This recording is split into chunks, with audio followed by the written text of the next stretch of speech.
제가 이익수 목사님, 박상욱 목사님 등과 친하게 지냅니다. 근데 저희가 만나면 제일 많이 고민하는 일이 뭐냐면 뭐 먹을까예요. 다들 선택 장애가 있어서 쉽게 결정을 못해요. 보통은 제일 어린 제가 결정을 해야 합니다. 그냥 먹는 일에만 선택을 못하면 다행인데 우리는 살아가다 보면 선택을 하기 참 어려울 때가 많이 있습니다. 만약 우리가 선택의 결과를 미리 알고 있거나 혹은 충분히 예상할 수 있다면 선택하는 일이 어렵지 않겠죠. 그러나 우리는 미래를 알지 못합니다. 선택의 결과를 알 수 없어요. 당장 이거를 선택하자 하면 저쪽이 더 나으면 어떡하지? 이런 아쉬움이 생기고요. 저쪽을 선택하자니 또 이걸 선택 안 한 게 후회될 것 같고 뭐 그렇죠. 선택은 참 어려워요. 그런데 살다 보면 선택해야 하는 일은 너무 많아요. 삶이 참 어려운 것 중에 하나가 이 수없이 많은 선택을 해야 된다는 거죠. 이렇게 많은 선택을 해야 하는 우리가 좋은 선택을 하기 위해서는 선택의 기준이 필요합니다. 수없이 많은 선택을 해야 되는 것 중에 바둑이 있어요. 바둑은 한 수 한 수를 두는 게 다 선택입니다. 바둑을 두는 바둑 기사들은 어떤 기준으로 그 한 수 한 수를 선택할까요? 자신에게 가장 유익한 것을 기준으로 삼습니다. 승리하기 위해서는 집을 많이 내야 하고요. 거기에 도움이 되는 수를 선택해야 합니다. 그러나 가장 유익한 수보다 더 우선되는 것이 있습니다. 그건 바로 가장 시급한 수예요. 가장 당장 발등에 불이 떨어지면 그거부터 꺼야 해요. 우리 삶에도 여러 가지 일이 있습니다. 가장 시급한 일, 가장 좋아하는 일, 가장 유익한 일, 가장 중요한 일, 여러 가지 일들이 있습니다. 이 중에서 우리는 어떤 걸 선택해야 할까요? 보통 어릴 때는 가장 좋아하는 일을 선택합니다. 중요한 일, 해야만 하는 일, 했으면 좋겠는 일, 이런 거 다 말고요. 내가 당장 하고 싶은 일부터 합니다. 공부보다 게임이 좋고, 그쵸? 성경 보는 것보다 노는 게 좋아요. 어릴 때는 그렇죠. 나이가 들어갈수록 점점 조금씩 바뀌어갑니다. 그렇다면 우리 신자들은 어떤 우선순위를 가지고 선택해야 할까요? 성경에서는 우리 선택의 기준을 어떻게 제시하고 있을까요?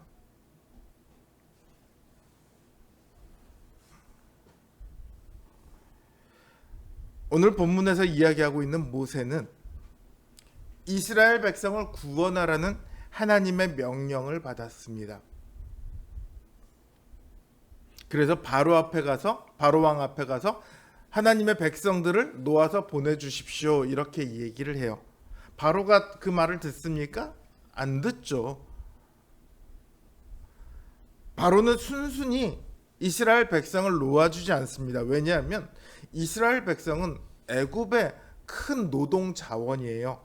그들의 노예로 아주 쓸모가 있습니다. 그러니까 바로는 자기에게 유익한 일을 선택을 한 거예요. 심지어 온갖 재앙이 애굽에 다 내립니다. 그래도 바로는 그 뜻을 꺾지 않습니다. 이스라엘 백성을 구원하려는 모세의 시도는요, 이제 오히려 이스라엘 백성에게 더 안 좋은 결과만 낳고 있습니다. 바로가 화가 나서 이스라엘 백성들에게 그 화풀이를 하죠. 자, 이런 상황에서 모세는 무엇을 해야 할까요?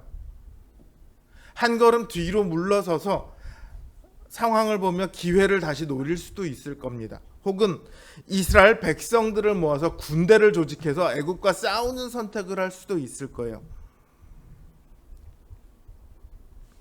그런데 모세는 느닷없이 어린 양 한 마리를 잡으라고 합니다. 그리고 그 피를 문설주와 인방에 바르라고 해요. 문설주 인방하면 이상하죠? 이게 문 양쪽에 있는 이 기둥이 문설주고요. 문 위에 놓여서 그 하중을 버티는 게 저게 인방입니다.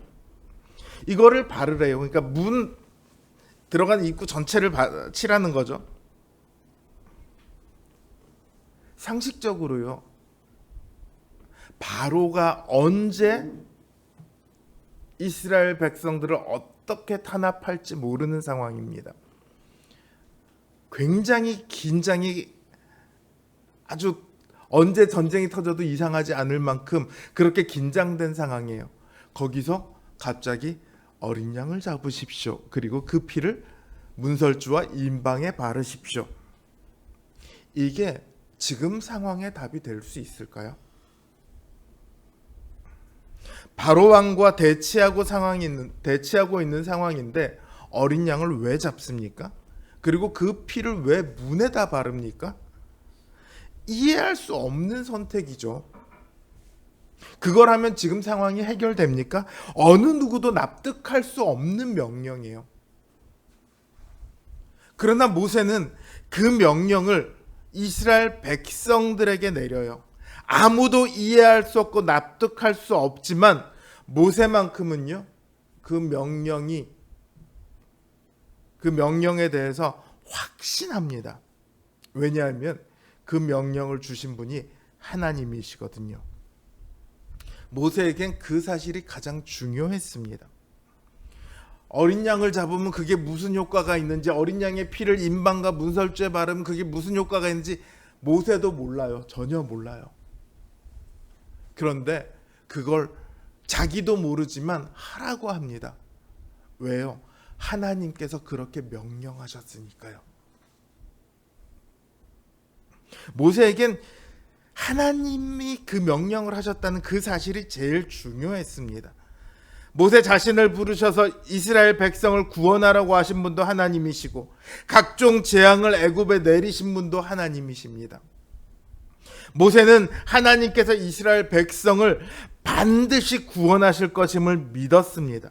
그래서 이해할 수 없을 것 같은 그 명령도 이스라엘의 백성을 위해 하시는 일이라는 것을 모세는 믿었습니다. 모세에게는 지금 그 일이 당장 해야 할 가장 중요한 일이었습니다.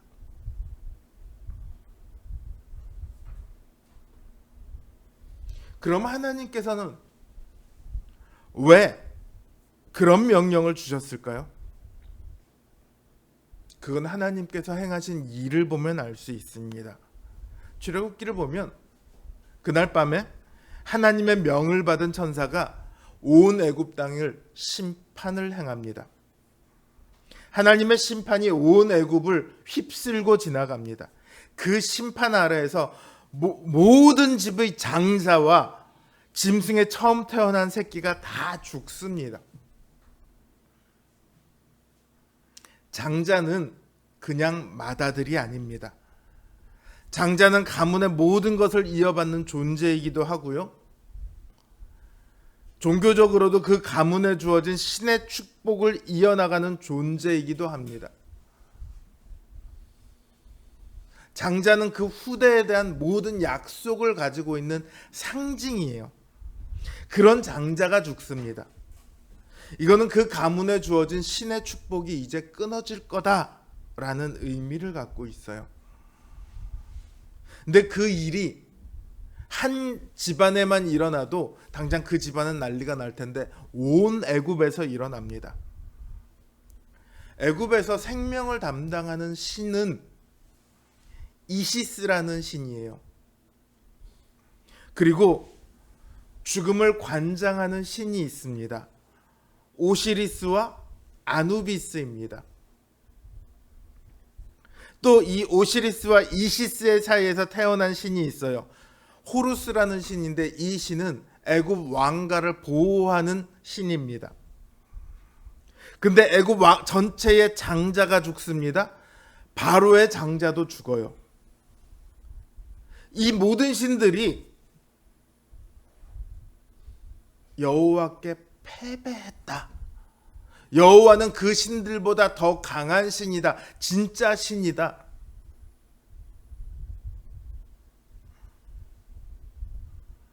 이렇게 여겨지게 된 거죠. 그러니까 그토록 완강했던 바로가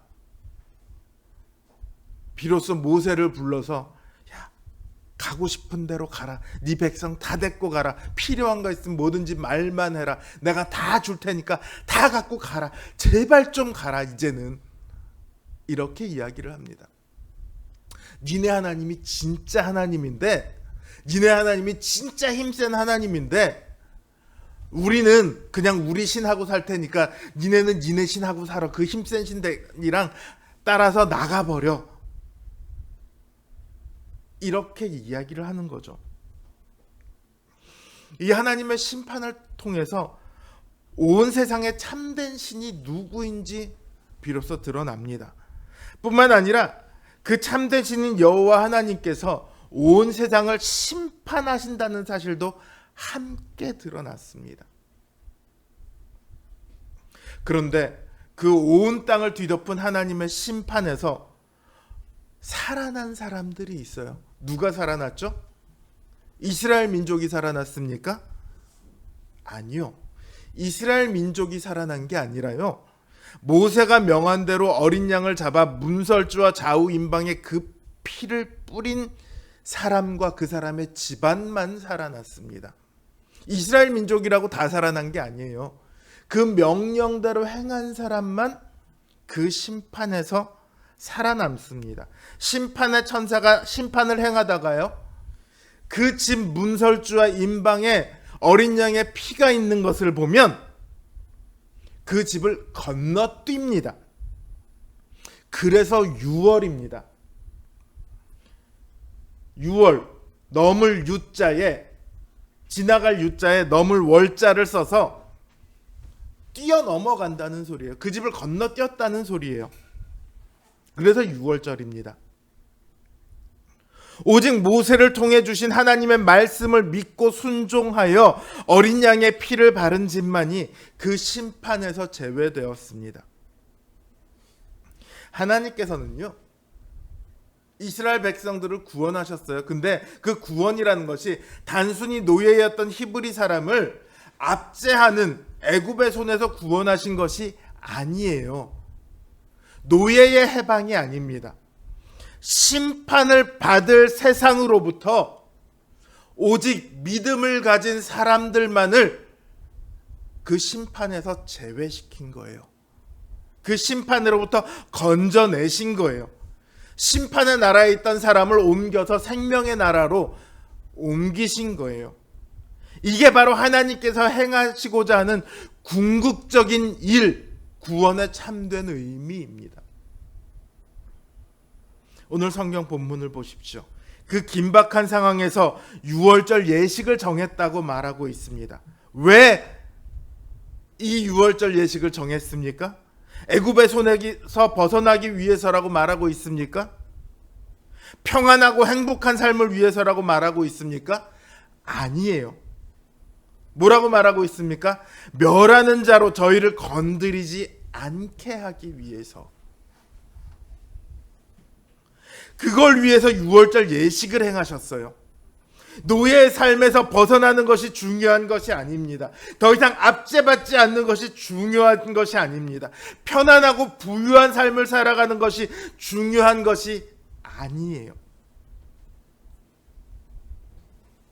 심판을 벗어나 하나님께서 예비하시고 약속하신 그 안식에 들어가는 일이 가장 중요한 일입니다. 하나님의 궁극적인 일이 우리에게 가장 중요한 일이에요. 공부를 열심히 해서 대기업을 들어가는 것보다, 장사를 해서 돈을 많이 버는 것보다, 사람들에게 인정을 받고 명예를 얻는 것보다, 선거에 나가서 당선이 되고 나라를 잘 다스리는 것보다 더 중요한 일이 있습니다. 하나님의 궁극적인 목적, 구원이 우리에게 가장 중요한 일입니다. 이스라엘 백성들 중에 오직 어린 양의 피를 바른 사람들만이 심판에서 구별되었습니다. 심판에서 제외되었어요. 이처럼 신자는 6월절 어린 양으로 오신 예수 그리스도의 피로 이 세상으로부터 구별된 사람들입니다. 예수 그리스도를 믿고 따르는 사람은 십자가에서 흘리신 예수 그리스도의 피로 온 몸이 적셔집니다. 문설주와 좌우임방에 어린 양의 피를 바르는 것처럼 우리의 온 몸과 온 영혼에 예수 그리스도의 피가 발라졌습니다. 하나님께서 우리를 이제 보실 때 어떻게 보시냐면, 우리를 덮어싸고 있는 그 피를 통해서 보십니다. 내 안에 있는 나에게는, 실제 나의 안에는 여전히 죄가 가득한데, 여전히 죄에 물든 이 마음으로 나는 변함이 없는데, 다만 예수 그리스도의 피가 나를 덮고 있기 때문에 하나님께서 그 피를 보시고 나를 심판해서 제외시키십니다. 나를 의롭다고 말씀하십니다. 우리로 그 하나님의 심판에서 벗어나도록 하기 위해 하나님께서는 그 아들이신 예수님을 이 땅에 보내셨습니다. 우리를 대신에 고난을 받게 하셨습니다. 우리를 대신에 죽게 하셨습니다. 그리고 우리를 위해 다시 살아나게 하셨습니다. 그렇게 우리의 구주가 되게 하셨습니다. 이게 하나님에게는 가장 중요한 일이었습니다. 예수님에게는 가장 중요한 일이었습니다. 그 어떤 것보다 중요한 일이었습니다. 겨우 어린 양의 피가 이스라엘 백성을 심판에서 구원할 수 있었다면 하나님의 아들의 피는 얼마나 큰 능력을 발휘하겠습니까? 이제 더 이상 세상은 그리스도의 피 아래 있는 신자들을 해할 수 없습니다. 일시적으로 세상이 신자들에게 해를 끼칠 수 있는 것처럼 보일 수 있지만 사실은 정반대입니다. 그들이야말로 하나님의 심판으로부터 벗어날 수 없습니다. 그들은 하나님의 진노로부터 조금도 벗어나지 못합니다. 하나님께서 신자에게 행하시는 모든 일은요, 바로 이 중요한 일을 위한 것입니다. 때로 고난을 만나게도 하시고, 때로 시험을 당하게도 하십니다. 때로 마음이 찢어지게 아프기도 하고, 때로 육신이 고통받기도 합니다. 당하고 있는 그 순간에는 이해할 수 없는, 나한테 왜 이런 일이 일어나지 싶은 그런 느닷없는 일일 수 있습니다.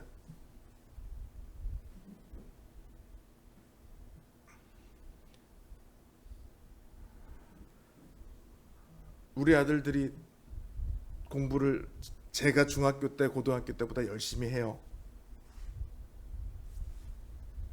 근데 우리 아들들이 수학 공부하기는 싫어해요. 수학을 별로 안 좋아합니다. 근데 수학을 잘하는 법, 모든 수학을 가르치는 사람들이 공통적으로 하는 이야기가 있습니다. 문제를 어렵게 풀어야 된다는 거예요. 한 문제를 가지고 그 문제가 풀릴 때까지 끙끙 앓아야 된대요. 그러면 그 문제를 푸는 과정에서 했던 모든 고민들이 자기의 실력이 된답니다. 그래서 수학의 실력이 그런 문제들을 만날 때마다 한 걸음 한 걸음이 올라간대요. 우리의 신앙도 똑같습니다. 어려운 일들을 만나서 끙끙거리고 하나님 앞에 이게 뭡니까 하나님? 그러고 눈물을 흘릴 때마다 우리의 믿음이 한 걸음씩 올라갑니다. 하나님께서 우리에게 행하시는 그 모든 일, 우리에게 좋은 일뿐만 아니라 우리에게 안 좋아 보이는 그 모든 일들도요, 우리의 구원을 위해서 하나님께서 행하시는 일입니다.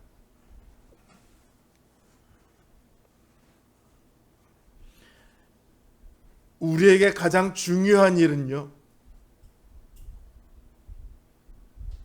우리의 구원을 위해 행하시는 하나님의 손에 우리 자신을 맡기는 겁니다. 그 일이 우리가 이해할 수 있건 없건 하나님의 일하심을 전적으로 신뢰하는 겁니다. 모세는요, 이 출애굽이란 놀라운 일을 이루어냈지만 사실 그 전에 실패의 경험을 가지고 있습니다. 좌절의 경험을 가지고 있습니다. 이전에 모세가 실패했던 이유는 하나님이 어떤 분이신지 제대로 알지 못해서 그렇습니다. 구원이 무엇인지 제대로 알지 못해서 그랬습니다. 신자들이 세상에서 실패하는 이유도 똑같은 이유입니다. 하나님의 나라는요, 하나님의 구원은요, 세상의 교육, 세상의 훈련, 세상에서 가진 힘, 많은 돈, 이런 것들로 결코 도달할 수 있는 나라가 아닙니다. 모세가 80세가 되어서 다시 부르심을 받습니다. 아무리 요즘 100세 시대 얘기를 한다고 해도 80세가 지나가면 자신의 한 몸만 잘 건사하고 있어도 아유 건강하시네요, 이렇게 이야기를 듣습니다.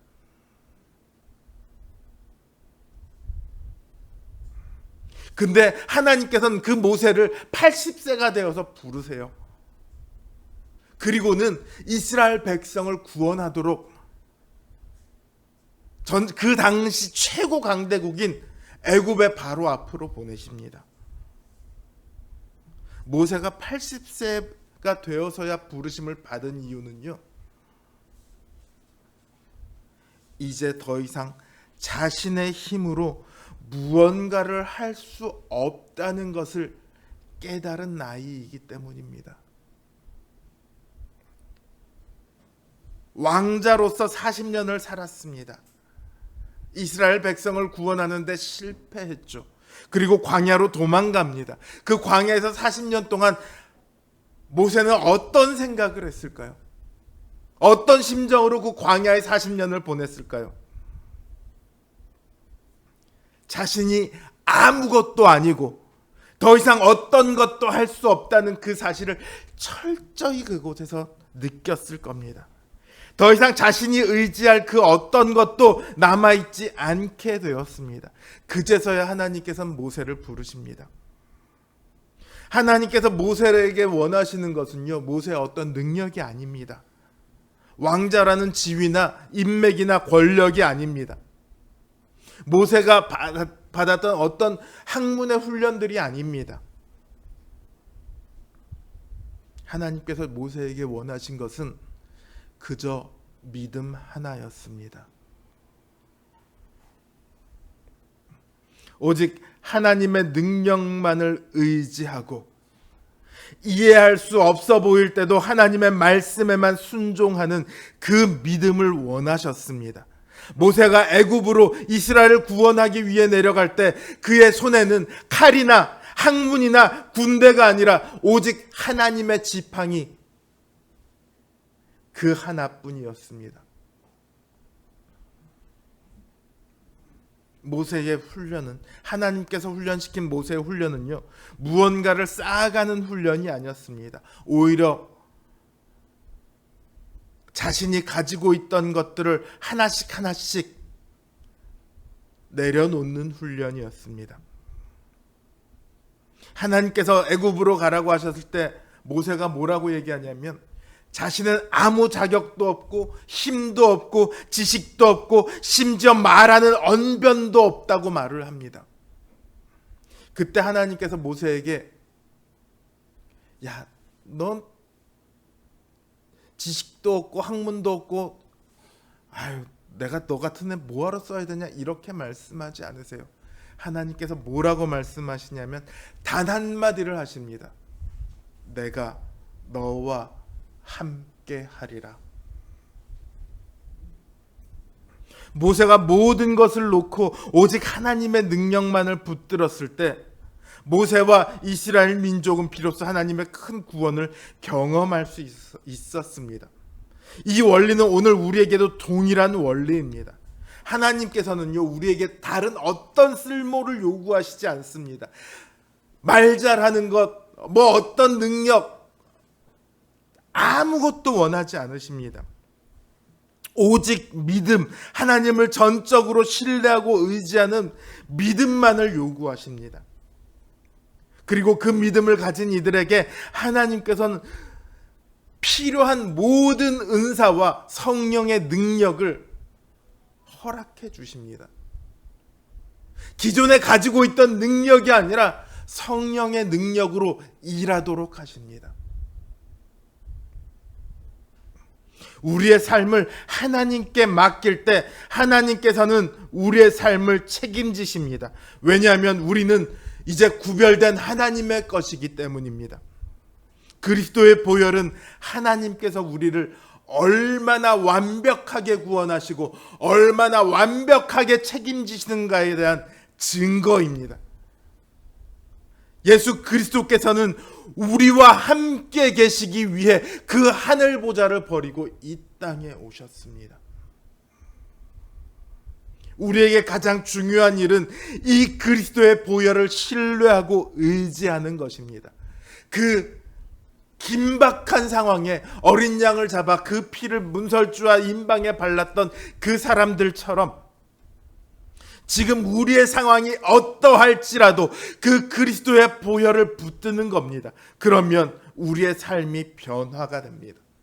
우리가 무언가를 해내는 삶이 아니라 하나님께서 만들어 가시는 기적 같은 삶을 살아가게 됩니다. 우리의 삶에 능력이 나타나지 않는 것은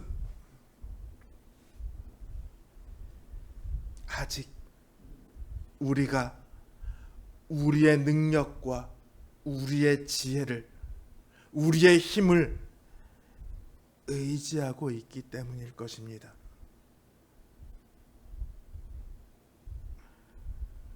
그리스도인들은 가끔 불합리해 보이고 이걸 왜 하지 싶은 일들을 요구받습니다. 대표적으로 물질적으로나 시간적으로 손해가 분명함에도 주의를 지키는 것이 그렇죠.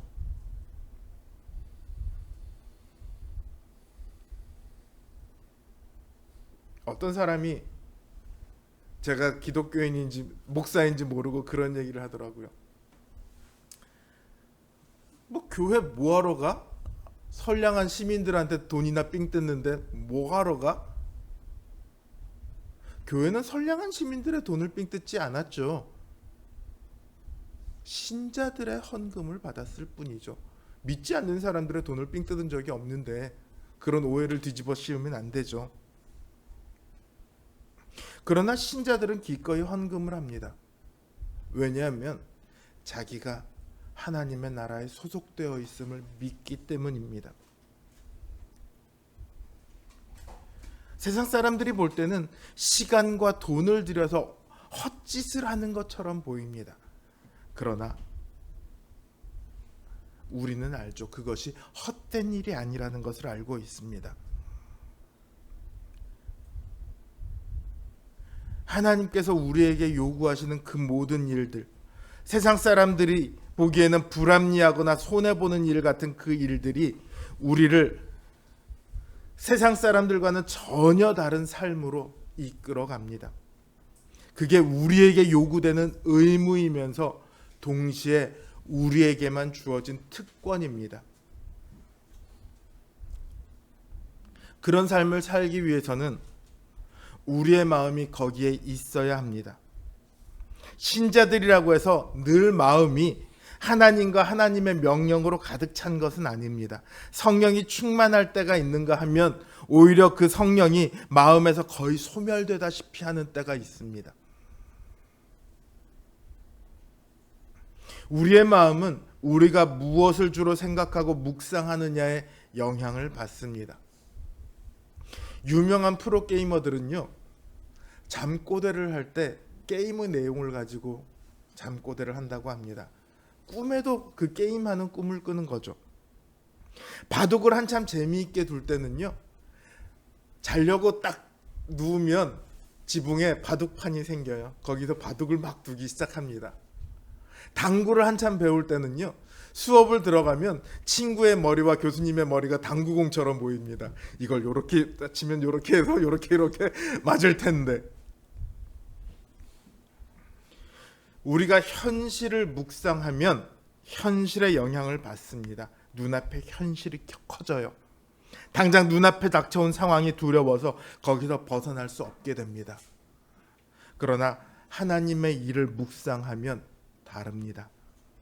현실을 넘어서는 하나님의 영향을 받게 됩니다. 우리가 성경을 읽어야 하는 이유입니다. 우리가 성경을 통해 하나님과 그 하나님의 일을 묵상할 때 우리는 우리를 향한 하나님의 그 놀라우신 사랑을 확신하게 됩니다. 우리를 이끌어 가시는 그 하나님의 탁월하신 능력을 신뢰하게 됩니다. 그 하나님으로 말미암아 마침내 우리가 도달하게 될 그 궁극적인 구원을 소망하게 됩니다. 이 일이 우리에게 가장 중요한 일입니다. 이 일이 우리의 선택의 기준이 되고 우리 선택의 전부가 되기를 바랍니다. 늘 하나님을 묵상하고 하나님의 뜻을 선택하여 그 크신 구원의 모든 복에 참여하는 우리 성도님들 되시기를 주님의 이름으로 기원합니다.